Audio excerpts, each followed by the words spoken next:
Going Deep podcast, we've got Pro Bowl defensive tackle Mike Daniels of the Cincinnati Bengals right now. Mike, how you doing today? Man, I'm doing amazing. I feel great. I'm glad to be talking to you guys. Yeah, we're absolutely thrilled to have you on. So you spent the majority of your career in Green Bay. You went to Iowa, but you were a fourth-round pick, just like Willie, in 2012, so a little bit after him, but to the Packers. They're obviously very much in the news just because of, my Bucs stomping them out this weekend. But then what happened after the game? Aaron Rodgers, your former teammate, and kind of what's going on there. You weren't there with this regime as far as, the Matt LaFleur era. But what do you think is the future in Green Bay? And then what were your thoughts on the game? Nobody knows the future. We don't know what's going to happen. We've seen a lot of crazy things happen, and we can't predict anything. I always say the NFL is the only sport where you'll see a player that was in the All-Star game the year before get cut or released the following season. Right. That doesn't happen in any other sport. You know what I'm saying? So we don't know what it is. We don't know what's going to happen. It's just watch. Play everything by ear, and that's that. Now, what was the second part of that question? What are your thoughts on the actual game? Okay. I mean, it was a tough start. Right. The touchdown at the end of the first half was big to go up 21-10, but the Bucs held on by 5 points. Obviously, a controversial decision to say the least by Matt LaFleur at the end.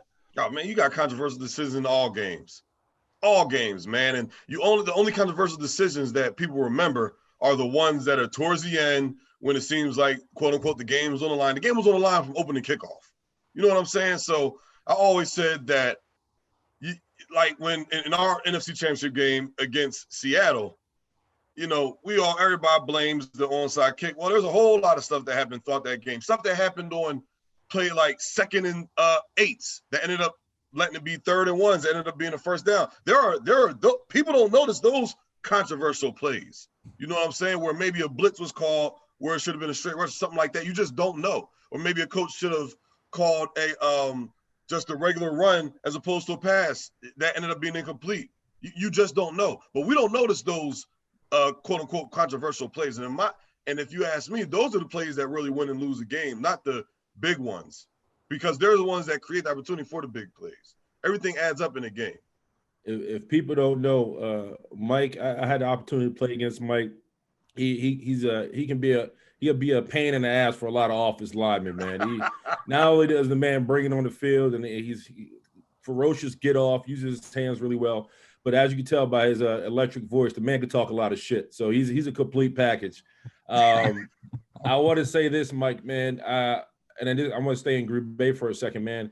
You were a guy who I thought was a lifer, honestly. You're a guy, when I watched you on tape, and I was like, man, I got to deal with this asshole. He was a guy I was like, man, he's gonna be in Green Bay for a long time. Just because at the time you were playing at such a high level, your name was kind of ringing bells. Why did you leave Green Bay? Like, why weren't you a lifer? Why aren't you still one of these guys wearing the cheese heads and fighting for Green Bay? Can you tell us what happened? Yeah, man, it's the business. It's the same thing with like you with Pittsburgh. You were tough New York guy, you know what I'm saying? You bring that fight, you bring that punch. It's like, oh, this guy's gonna be here forever. It's got like him and Ramon Foster. That's the type of guys they like. But it's football. It's football. It's the business. You always know that's how it's gonna go. And when a new regime comes in, and that's up for a lot of different things to change. New GM, new head coach, and it's all good. It's all good, man.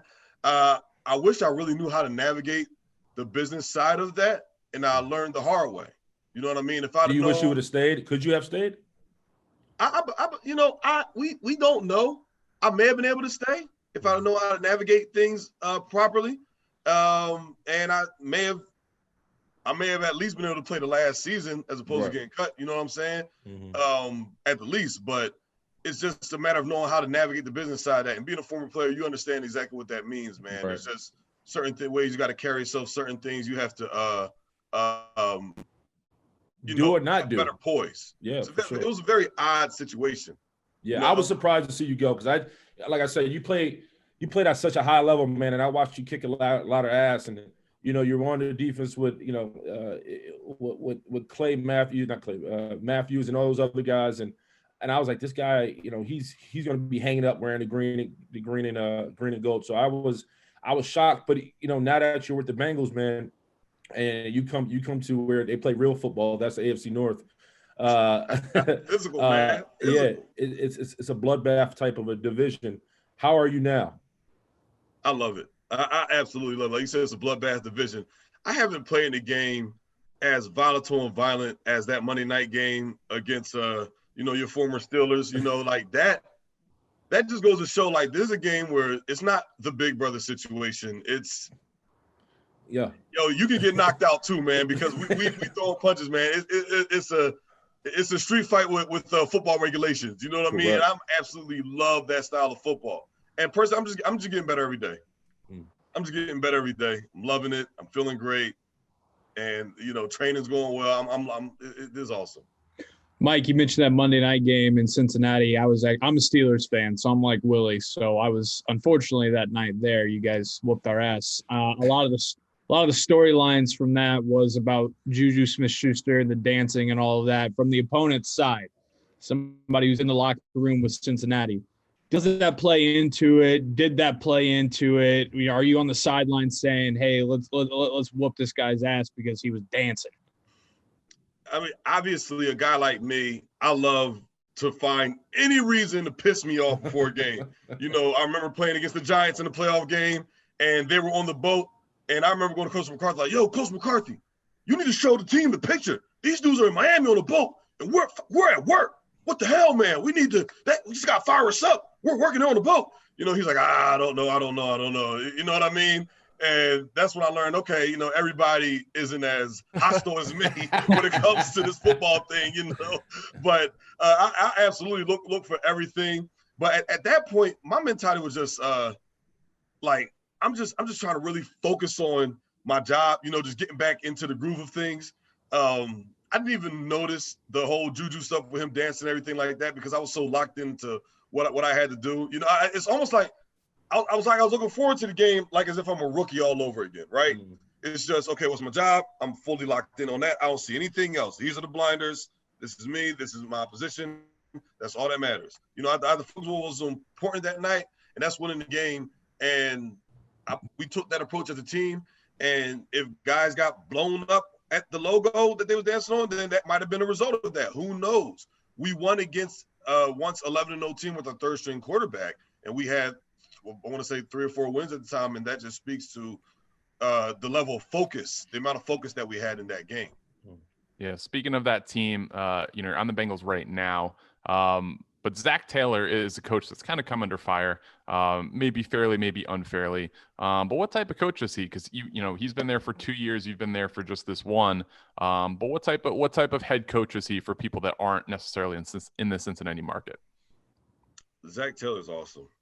Serious. I really, really like the guy. He's definitely in that LaFleur McVay mold. Like, he's an awesome dude. He respects his vets. He has a really good schedule. He's truly a player's coach. You know what I'm saying? And for him to be that way this early in his career, I'm just excited to watch his career flourish. I don't want to make bold statements about the guy, but I'm excited to watch his career flourish, especially now that he has his quarterback and he's a quarterback guy. You know what I mean? I'm looking forward to seeing how he continues to progress in this NFL, man. But personally, I love the dude. I'm really glad that I had the opportunity to play for him. He's awesome. He really is. I said this a while ago. I think the Bengals are going to be is a sleeper team. I think with the offensive line you guys got, having quality vets like you, having a secondary that's up and coming, they got a little moxie to them, and of course you got Joe Burrow. And obviously you're going to acquire some more pieces in the draft. But I want you to speak on Joe Burrow, man. We knew who he was in LSU, the team he had, but there was a lot of speculation about him landing in Cincinnati and trying to have the same success. The man, to me, I'm a fan of him personally. I like how he handles himself. For those that don't know anything about Joe Burrow outside that helmet, what should we know? Joe Burrow he's a teammate. Mm-hmm. You know what I'm saying? Like, he is the definition of a teammate. I'm gonna give you the shirt off my back if you need it type of guy. You know, he's a guy where there's not going to be beef between him and his receivers, but he's going to, you know, demand perfection and they'll deliver. See what I'm saying?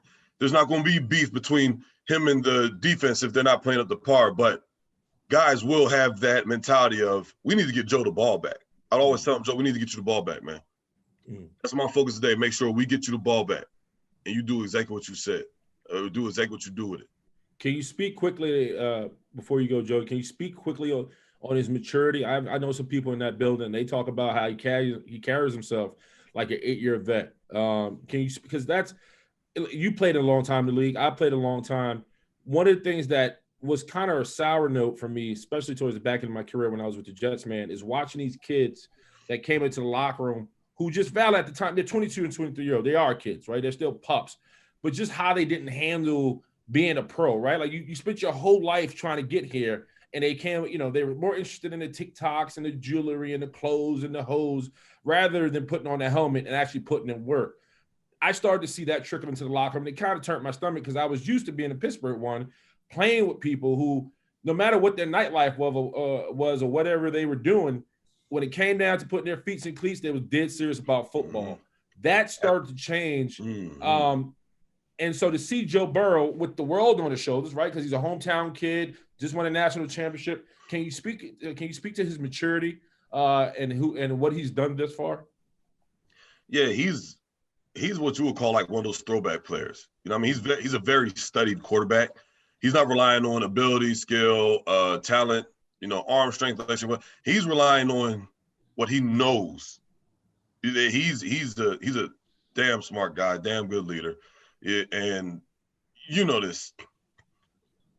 Back, you know, like I said, he's a throwback guy. Back in the day, yeah, guys partied, jewelry and all that stuff, but that wasn't the main focus. Right. You know, Alonzo Highsmith and Winston Moss both told me at the University of Miami in the 80s, the partying and stuff was secondary. That was the result of them having the mentality like, hey, we're going to go out there and whoop somebody's butt on the football field. And then, you know, all the fun and stuff came because of that. And he understands the main thing is the main thing. And my fun is actually whooping you. All the other stuff is, you know, maybe a guilty pleasure. Who knows? But yeah, I don't know what he's into, whatever. But I do know when I see him in the locker room, what he's into does not come anywhere near the locker room.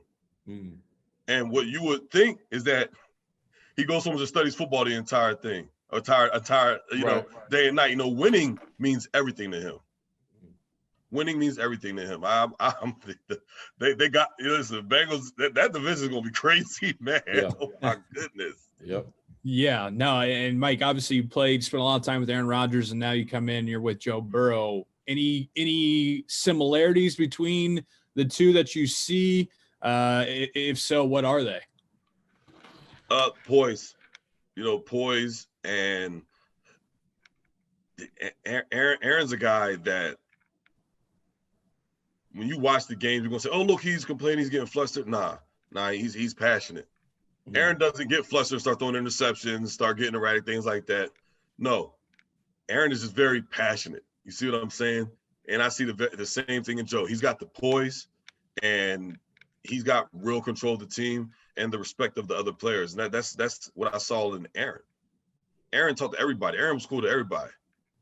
See what I'm saying? Aaron started talking. I never spoke to Aaron, and he approached me when I was a rookie, man.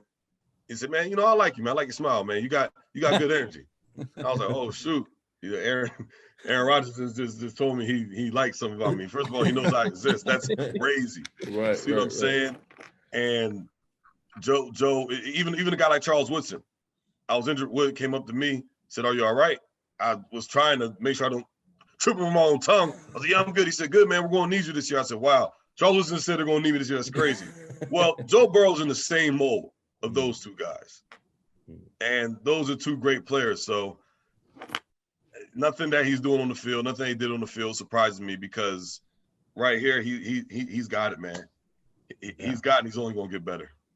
I want to stay on that position, and I know you keep tabs around the league because I see you every year on the NFL Top 100, whether you're on the list or you're commenting on other guys that make the list.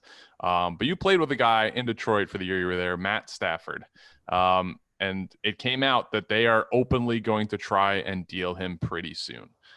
What type of teammate and what type of quarterback is he? Because we've gotten some mixed reviews. I mean, he has all the skill, but a guy, who's a friend of the program, has been on twice, Glover Quinn, always said he wasn't as vocal as probably he needed to be. What was your take as his teammate for a season? Matt Stafford, you want to talk about Matty Ice. That's a guy that's cool, calm, and collected in all situations. I watched as he struggled. He labored to walk into the stadium, yet went out and played in a full game with busted spine and ribs and stuff. And I'm like, this guy, I don't know if he's human, man. You know what I mean? So he's definitely a tough dude. He's a competitor, seeing that from both ends. And a lot of times everybody's leadership styles is different. I speak, I talk. I'm gonna give speeches. I'm gonna speak on things, and that's my leadership style. Other guys, they won't say a word, but everything they do raises everybody else's level of play, and that's where Matt was at. You know what I'm saying? He definitely was a team guy. He had a super cool Halloween party every year. You know what I'm saying? I'm glad I got to experience that. Me and my wife enjoyed that. But he's a guy that does stuff for the team, throws events, things like that, and he's all about his teammates. And whether he speaks or not, he gets the job done as a quarterback. Every year, he's one of the, best statistical quarterbacks in the league, man. And unfortunately, the records don't reflect that. We saw that with Deshaun Watson this year. Right. And I just feel like it was one of those similar situations. But Matt Stafford, I really enjoyed him as my quarterback. He is elite, respectfully. He is elite. What was the best part of that Halloween party? Oh man, just the team bonding, really. The team bonding, them being a new guy. What did you dress up as? Oh, my wife and I was Bane and my wife was Poison Ivy. Oh, It's on my Instagram, man. It's, I had the glowing lights for the pumps and all that. I was swole. I was cold because I was a wife beater, but I didn't care. You know what I'm saying? But that cold went away very quick, if you know what I mean. But I got you. It was it was a really good party, man. And once again, it was just a team bonding. You get everybody dancing in a circle and everything. The wives over there, talking, chatting, whatever. Like it was fun, man. Everybody's out there dancing their partner. You know what I mean? It was really cool, man. I really just enjoyed the bonding aspect, and that was definitely there. Hey, man, It was a close team. I want to take a deep dive. I want to dive into you, man, and just the overall state of defensive play, man. Listen, being a former offensive lineman, well, I first was a defensive lineman and not a converted offensive lineman, but I have big time sympathy for you guys. It's hard to tackle the quarterback in the NFL for a defensive lineman or linebacker. How are you guys now? I'm talking about the hit on Drew Brees that he ended up fracturing a couple ribs, which was a legal hit. I've seen a couple of hits this past weekend that were just, I'm just like, how are these guys allowed to tackle the quarterback? How do they want the quarterback to be handled? Because from my understanding, since the day I walked on the football field, when the quarterback has the ball, he's live. Hit him. Live. That's how you stop the play. That seems to be going out the window. It seems like, I've seen guys pull up. In mid-attack mode, you see guys trying to readjust, lower their head, do this, let go, put their hands up. I've seen this is across the league now. This is across the league. I'm watching defensive linemen, blitzing nickelbacks, linebackers trying to adjust, tackling quarterbacks. And meanwhile, we're now in this season in this era where mobile quarterbacks are more relevant than ever, right? This isn't the days of Marino and Boomer Esiason and all these stoic quarterbacks who sit in the pocket. You don't really have to worry about them using their legs. These quarterbacks are using their legs. This is a part of their game now, especially with the way the RPOs and all this is going on. How are you guys being taught to tackle the quarterback, and how are you handling it? Because you were a guy who, put the spike in the back to spin move, the swim move, the bull rush, and once you get to the quarterback, you now have to think, man, I beat this motherfucker. All right, now I got to tackle him, and I don't want to get 15 yards. And by you, the ref is sitting right at the top of your head. It's a lot for you guys. It's a lot for me watching, and I honestly have sympathy for you guys. How are you handling it? Rules change, and it's really becoming extremely protective. You know what I mean? And that's just the vibe of the league. We can, and then we can't. You don't know.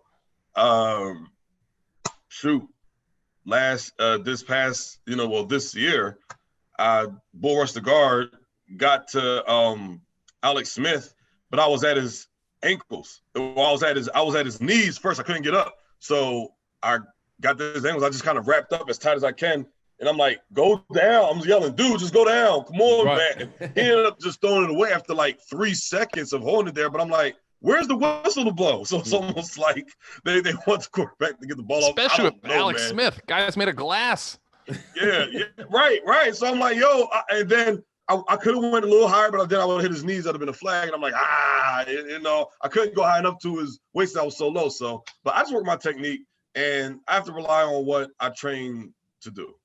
That's I mean, to be honest, I just rely on my technique and what I train to do.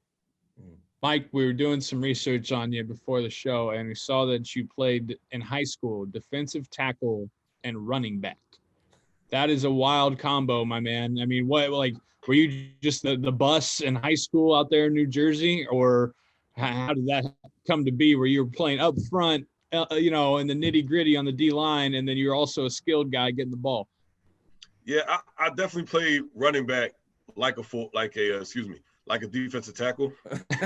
So I sought the contact, and it's crazy because I have better feet now than I did then. So I probably would be a better running back now than I was when I was, 15, 16, 17, and 18. You know what I'm saying? But I always had a knack for the ball, finding the different gaps, hitting them and stuff like that because I was a D lineman. So I knew what to look for. I knew how to read, as my coach said, assholes and elbows, and that's why, like, I look at some running backs in the NFL and say, where's this guy going? You know what I'm saying? And it helps me as a defensive tackle. I know how to bait running backs, things like that. I know what they're thinking.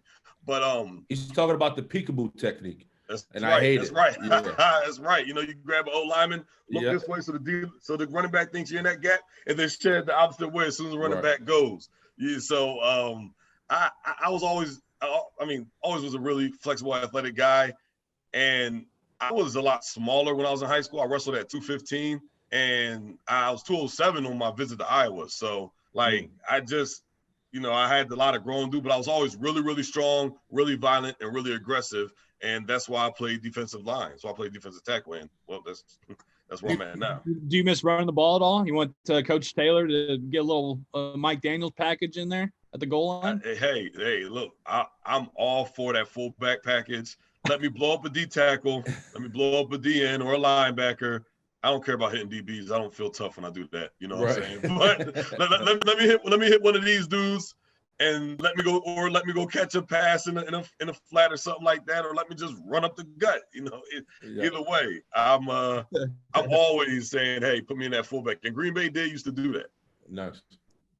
In researching you, I watched your NFL Wired for Sound, and I actually reached out to a few players that played against you, and everyone replied back saying that you talk a ton of shit. A lot of shit. Never shut up. A lot of shit. So who are your favorite guys to sorry, Willie, go ahead. I would say he has, to all the old timers, he has John Randall energy. John Randall was one of the greatest defensive tackles to ever play the game, played for the Minnesota Vikings. John Randall was way out the league by the time I got there, but I remember guys who have played against John Randall. They said John Randall would talk shit in the parking lot before he got in the stadium. So Mike Daniels has that type. He done that. Yeah, he has that. He has that. I'm gonna be in your ass until I get tired of being in your ass type of energy. Yeah. Absolutely. So I mean, who are your favorite guys to talk shit to, and then what are you typically, baiting guys with? So I'm really just saying whatever comes to my mind, man. I'm a New Jersey guy. We do a lot of chatting over there. Willie's a New York guy, so he gets it. You know what I'm saying? But I'm not shutting up. That's part of the competitive nature. It was like that in Little League, and definitely like that in college, high school. So the NFL, that's all I know. Now some guys look at me like I'm crazy. I know, some areas in the country that's not necessarily what they do, but I know what I love to do, man. That's talk that trash. And some things I like to say is say if I could get double teamed to my back, I'll jump up and say, congratulations. It took 2 of you guys to block me. Good thing my linebacker was there to make the play. I hope your coach keeps calling that because I'll handle that all day. Now they're like, damn, we kicked his ass. But it doesn't affect him. If anything, now he's excited. What's going? Like, it's just I'm just talking, man. I'm just talking all type of trash. Running back runs the ball. He get a 3-yard gain. Tell your coach stop running that. Play ain't working today. You're supposed to break for 100. How come you couldn't break? I got a 3-yard gain. What's that going to do? 2 more 3-yard gains is 4th down. What the hell up? Yeah, I mean, like, just stuff like that. You know what I mean? When I was younger, it was definitely like a lot of cussing and FUs and things like that. As I've gotten more seasoned with my trash talking, I've, started using my wit a lot more, and that really pisses guys off, and I love it. It's like I'm a troll on the football field. Is there one specific guy that goes back at you a lot that you like to trash with? The one guy I can remember that really went back at me. Now it would have been Willie, but I only lined up like, I was kind of in the trash talking mood that day, but not really. And plus, I was like, all right, I tried to bull Willie one time. He sat on it. I said, okay, I don't want to trash talk him because he's got some strength to him. You know what I'm saying? But Ramon Foster was definitely a guy who was drawing back at me. Trent Williams was a guy who was drawing back at me, man. Those are. Then there's a lot of there was a handful of younger tackles that will try to draw back at me this year, and that really didn't fare very well for them because then I'll get pissed and then they were young guys, so that respect was there. It's actually really funny. Gosh, you got me on.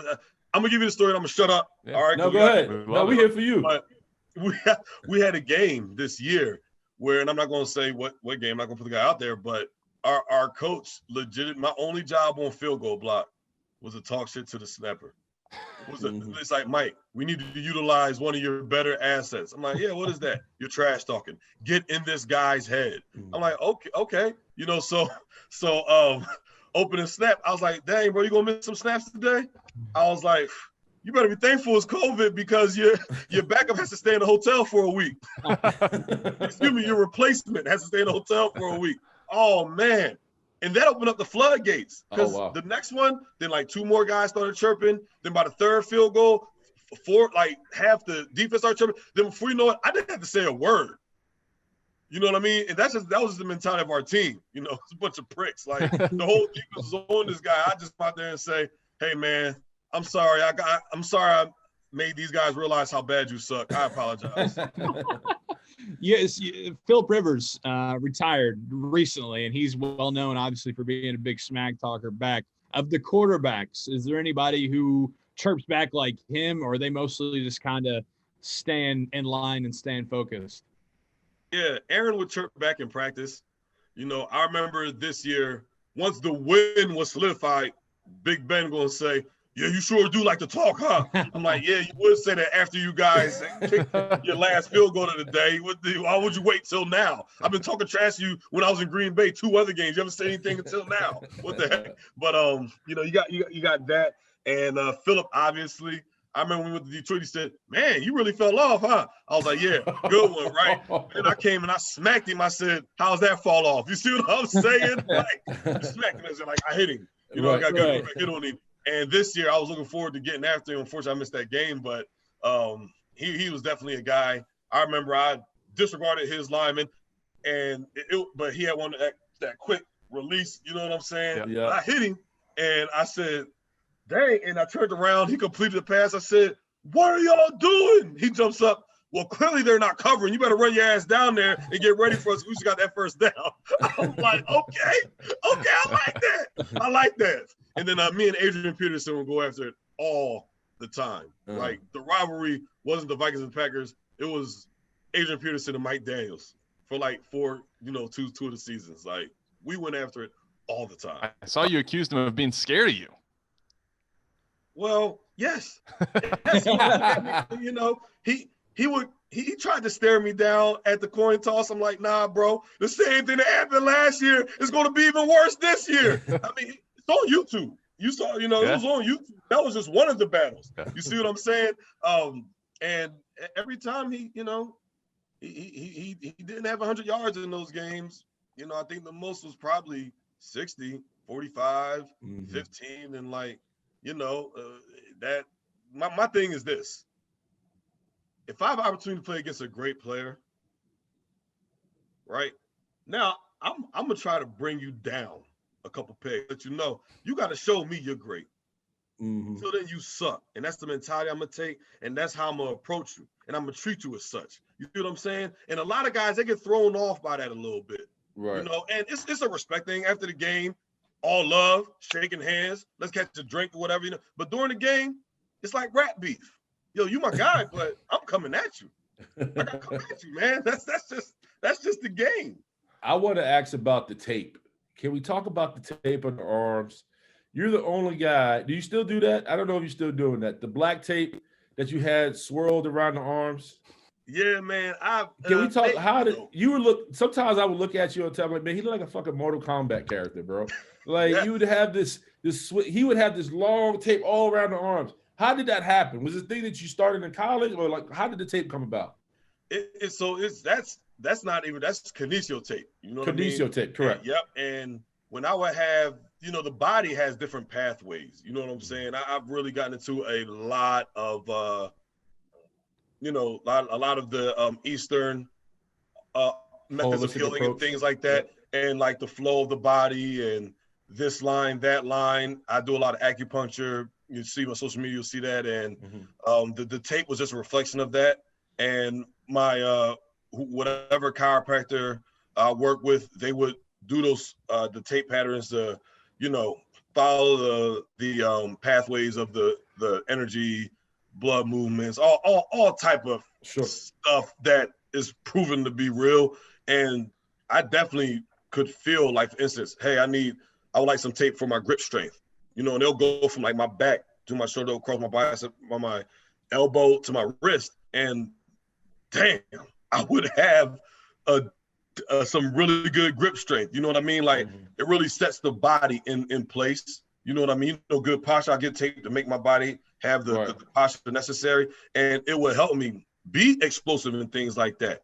You know, be powerful with my punch, manage my energy better to where I'm more efficient, so that I can talk trash an entire football game. You see what I'm saying? So there's definitely a method to the madness, but I know every time at the Pro Bowl, it was really funny. At the Pro Bowl, everybody's like, Mike, look, we know you, man.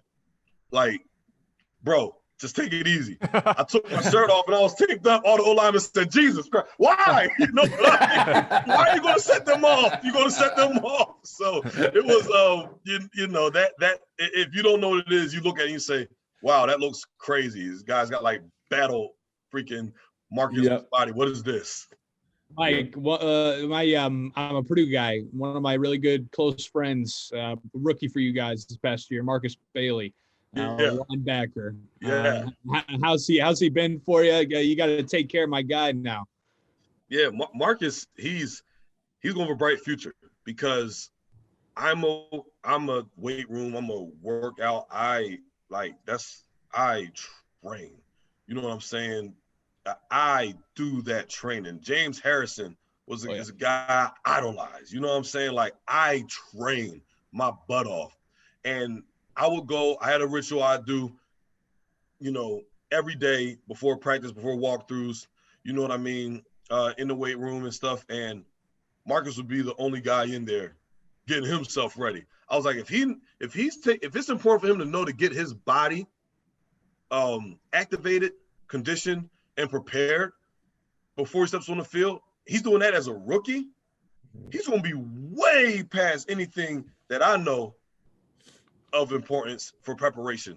Way past that by the time he's my age, because he will play that long and even more. Like he's a pro already, and I watched him take some lumps, and I watched him get back up and come right back with it. You know what I mean? He's a guy who's not afraid to take on linemen. He just does all the stuff the right way, man. And I'm really excited to watch that young guy develop. You got Joe Burrow, and then you have him and the other couple linebackers that were all rookies. Like it's going to be pretty exciting.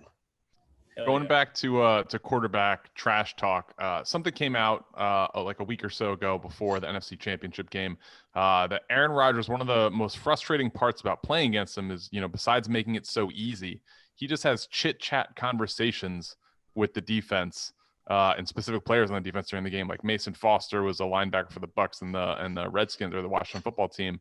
And he would just talk Pac-10 football with them because he went to University of Washington, and Aaron Rodgers obviously went to Cal. Is that something that he would do with you guys a lot, or is that just reserved for games?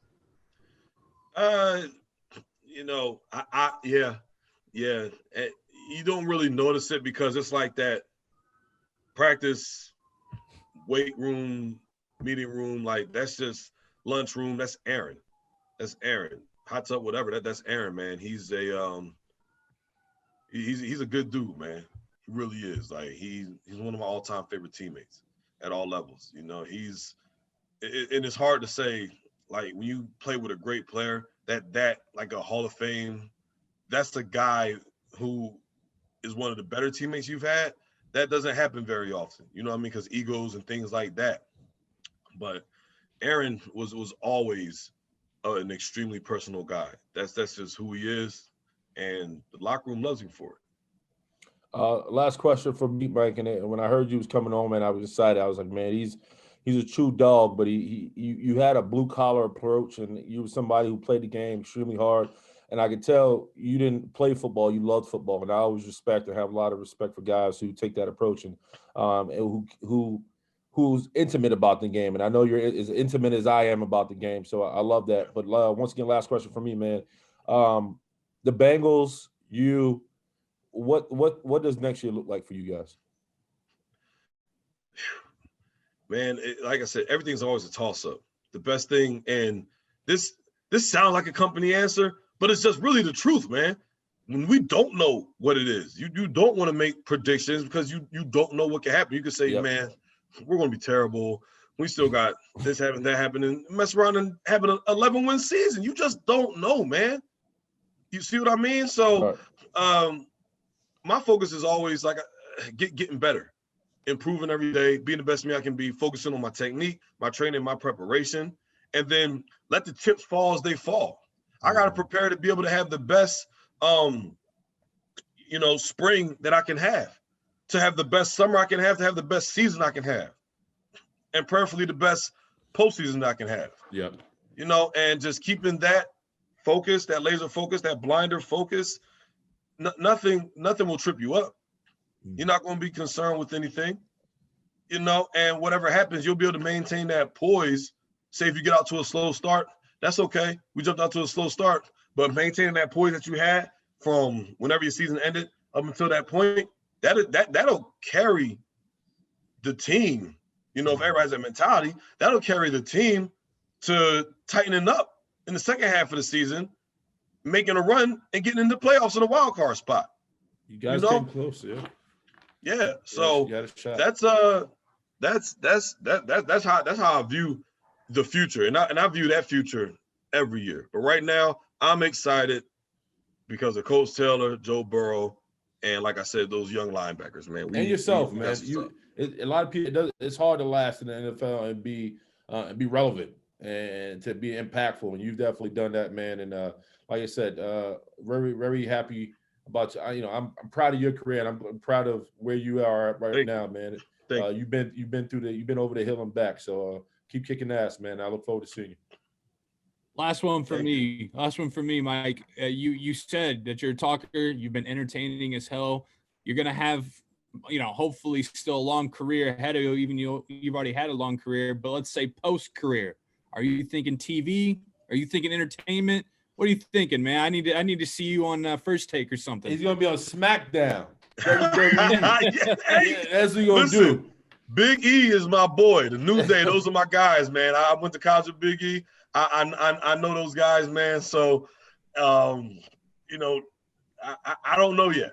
I don't know yet, man. It's the everything is there right there for me. So I don't know yet, but just know it's going to be really entertaining for everybody watching. It's a bright future, and I thank God.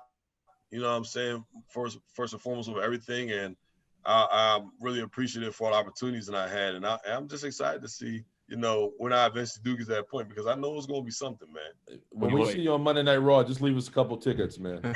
You got it. You got it. I'm going to send somebody over the ropes right at you. We love seeing you on the NFL Top 100. Who'd you vote for number one this year? NFL Top 100. Number one? Yeah, you voted, right? I did.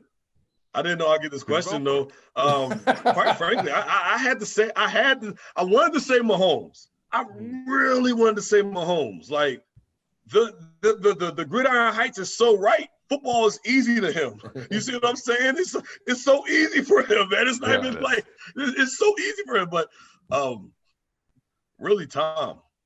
Tom, Yeah. Wow. look and see what he did, man. Because I saw the email after the NFC Championship game, and I'm like, yeah, nah, that's Tom. Yeah. I mean, Hands down, Tom. let's end on that. Who's your Super Bowl pick then? A Super Bowl pick. Oh man, I'll say this: the Buccaneers. I said the same thing for the Packers game because they're basically playing against, like a guy who football looks easy to compared to Aaron Rodgers. You know what I'm saying? Aaron Rodgers football is easy to him. So Patrick Mahomes football, I think, is easier than it is for Aaron Rodgers to him, right? Yeah. But if the Buccaneers, if their O-line stops the pass rush like they did in Green Bay, I think they had 5 pressures, and if the D-line and if the Buccaneers defense comes with that energy, that grit, that you're going down, and when you lay down, you stand down type mentality, Buccaneers not only are they gonna be the first team to play in their home stadium for the Super Bowl, but they're gonna be the first team to win in their home stadium in the Super Bowl. And knowing Tom, he's a huge competitor, right? But he's gonna have the guys with the mentality, yo, this is 17, 18. This is week 19. Week 19. We're at home. It's a home game. We had 2 away games. Now it's a home game. This is week 19. Don't pay attention to all the lights and flash. Let those guys have the media day with Sunday and all that. This is week 19, and we need to win this game. It's a 1 week season. We need to go 1-0. That's all to it. Period. Awesome, wisdom will always overcome talent. And Tom, right now, he has it over Pat, and that's just by Pat was born a lot later in life than he was, but Tom, he's been doing it. That's just what happens. So he will be immortalized if he wins this game, and we know that. Yep. As probably one of the greatest athletes of all time. I mean, we're getting pressure with 4 against the Packers. So, I mean, I think if we do that against patchwork Kansas City offensive line, all right. Mike gave us enough. We don't want to hear it out of you now. All right, Mike Daniels, Pro Bowl defensive tackle, always entertaining on and off the field, especially wired for sound. Do some more Game Pass stuff. I love your Game Pass breakdowns with Baldy and Jaws. Love that stuff. But thank you for joining us today. Appreciate you coming on and looking forward to seeing much more of you in the future. Thanks, Mike. Absolutely. Thanks, guys, for having me. Can't wait to get back on with you guys. Willie, great talking to you again, bro, man. Good seeing you again. All right. Yo, you guys have a great one, man. We will definitely be chatting again. Cool. Yes, sir. Awesome. Thanks so much, Mike.